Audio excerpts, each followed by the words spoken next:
बिहार विधानसभा चुनाव होने में अब बस कुछ ही महीने की देरी है, लेकिन चुनाव के पहले क्रेडिट लेने की होड़ सी लग गई है नेताओं के बीच।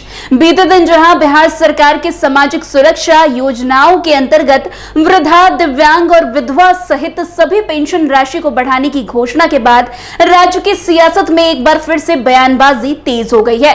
इस फैसले को लेकर नेता प्रतिपक्ष तेजस्वी यादव ने दावा किया कि ये कदम उनके दबाव में उठाया गया है। इस पर अब जेडीयू के वरिष्ठ नेता और विधान परिषद के सदस्य यानी कि एमएलसी गुलाम गौश ने करारा पलटवार कर दिया है। उन्होंने कटाक्ष करते हुए कहा कि हाँ, सभी काम उन्हीं के ऐलान पर ही तो हो रहा है।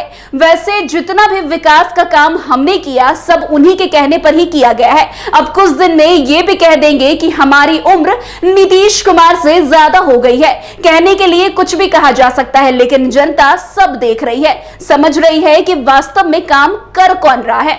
वैसे आपको बता दें कि गुलाम गौश ने सीटों के बंटवारे को लेकर के भी स्पष्ट किया है कि जेडीयू सभी 243 सीटों की तैयारी कर रही है। उन्होंने ये भी कहा कि हमारी पार्टी 115 से 120 सीटों पर से कम नहीं लड़ेगी। हम पूरी ताकत से मैदान में हैं ताकि अपने एनडीए सहयोगियों को भी मजबूती दे सके। वहीं बीते दिन की बात करें तो केंद्रीय गृह मंत्री अमित शाह के बयान के समय का इंतजार करिए, वही बताएगा कि बिहार में मुख्यमंत्री चेहरा होगा कौन। इस पर प्रतिक्रिया देते हुए गुलाम गौश ने संतुलित जवाब दिया। उन्होंने कहा कि अमित शाह ने ठीक कहा है कि समय ही बहुत बड़ा निर्णायक होता है। अब हवा ही करेगी रोशनी का फैसला, दम जिस दिए में होगा वही दिया रह जाएगा।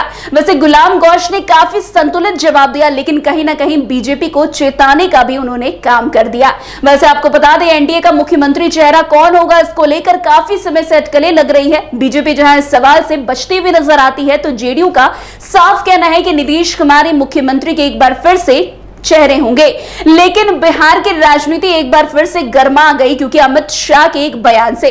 केंद्रीय गृह मंत्री अमित शाह ने बीते दिन अंग्रेजी अखबार को दिए इंटरव्यू में बिहार विधानसभा चुनाव को लेकर बड़ा बयान दिया था, जिससे राज्य की सियासत में हलचल तेज हो गई। उनसे पूछा गया कि बिहार में एनडीए का मुख्यमंत्री चेहरा कौन होगा। इस पर उन्होंने जवाब देते हुए कहा कि समय बताएगा कि बिहार का अगला मुख्यमंत्री कौन होगा।